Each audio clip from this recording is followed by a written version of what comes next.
है, आवश्यकता है हमें पूरी तरह इस जगह हमारी उपस्थिति की, और विशेष तौर पे आवश्यकता है। आज कितनी तारीख हो गई? 6। आज, कल और परसों 3 दिन विशेष रूप से आवश्यकता है रात को इस पांडाल को भर के रखने।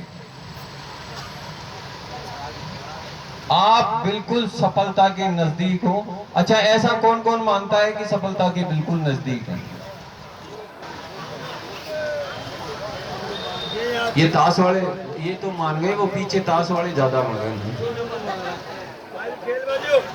तो आप ये मानते हो, आपके अंदर से ये फीलिंग आ रही है ना कि हम सफलता के बिल्कुल नजदीक हैं? आ रही है? बोल के जवाब दो ना यार, मैं कोई भाषण थोड़ी में देने आया। भाषण देना मेरा काम नहीं है। भाषण जिस दिन दूंगा उस दिन सब कुछ हिला के रख दूंगा, ये ध्यान रखना। क्यों? क्योंकि बहुत कुछ चीजें हैं जो आपको बतानी है, और बहुत कुछ चीजें हैं जो आपके सामने, आपके भविष्य में आपके काम आएगी। और ये मान के चलना हमारे जीवन का, ये मैं मेरी व्यक्तिगत बात कर रहा हूं कि मेरे जीवन का मैं अंतिम मंत्रालय कर्मचारियों का आंदोलन इस मंच से लड़ रहा हूं।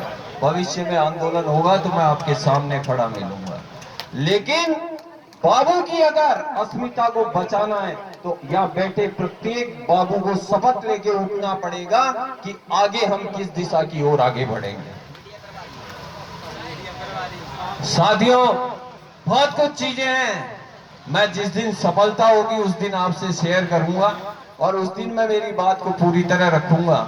लेकिन मैं आपसे इतना, एक तो मैं आप सबको धन्यवाद देना चाहता हूं कि कल जिस साथी ने ये वादा किया था कि नहीं कल हमारी संख्या बढ़ेगी, उन्होंने सबने अपना वादा पूरा किया। तो आप सबको बहुत बहुत धन्यवाद, बहुत बहुत साधुवाद। साथियों, हम संघर्ष के फाइनल की तरफ आगे बढ़ गए हैं। आपके दिमाग से वक्ता कौन क्या बोल के जा रहा है, आप सबको सुनते हैं। आपके धैर्य को नमन और उसको आपको प्रणाम। आज एक ज्ञानचंद जी का मेरे पास सुबह सुबह फोन आया। ज्ञानचंद जी ने मुझे कहा कि वीरेंद्र जी बोल रहे हो? मैंने कहा हाँ। कि यार ऐसे कितने दिन चलाओगे? मैंने कहा आप कहाँ से बोल रहे हो? उन्होंने अपनी जगह का नाम बताया। मैंने कहा आप क्या हो?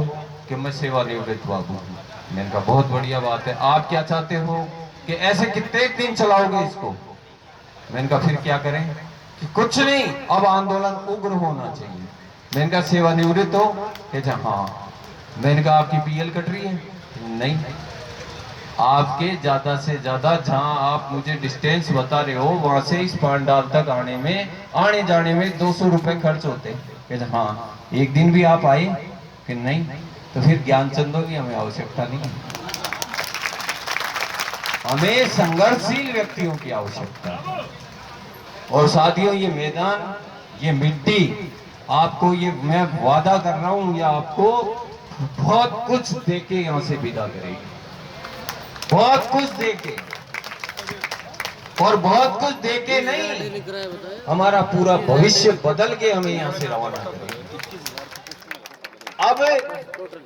अब और एक चीज बता दूं कि जितनी भी बाधाएं आपने बीच बीच में जो राग आए, द्वेष आए, अलग अलग सुर आए, कोई बाजा एकता के नाम का बाजार, कोई किसी नाम का बाजार, कोई विभाग के नाम का बाजार, ये सब बाजे बंद हो गए।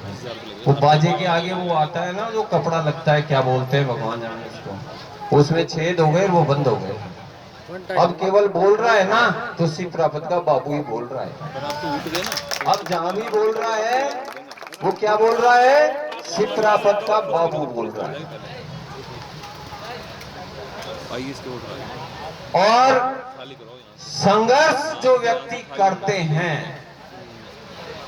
और जिनको संघर्ष करने का नशा होता है, वो व्यक्ति न तो कभी षड्यंत्रों से डरते हैं, न कभी बाधाओं से डरते हैं। वो जब तक संघर्ष में संघर्षशील रहते हैं कि जब तक वो उस परिणाम को, उस लक्ष्य को हासिल नहीं कर लेते। और यहाँ बैठा हुआ हर बाबू ये ही काम कर रहा है।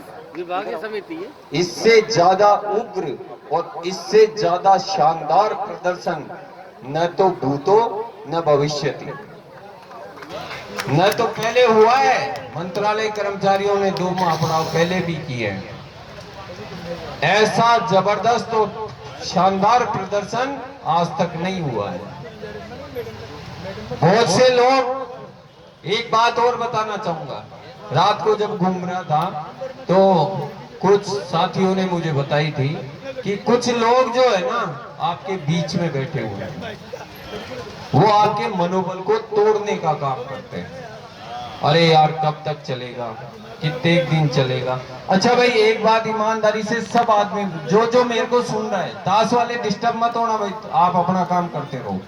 आप सबको मेरा प्रणाम है, आपके कारण ही हम लगातार बोल पा रहे हैं, इसलिए आप लगे रहो, आप डिस्टर्ब मत होना बिल्कुल भी।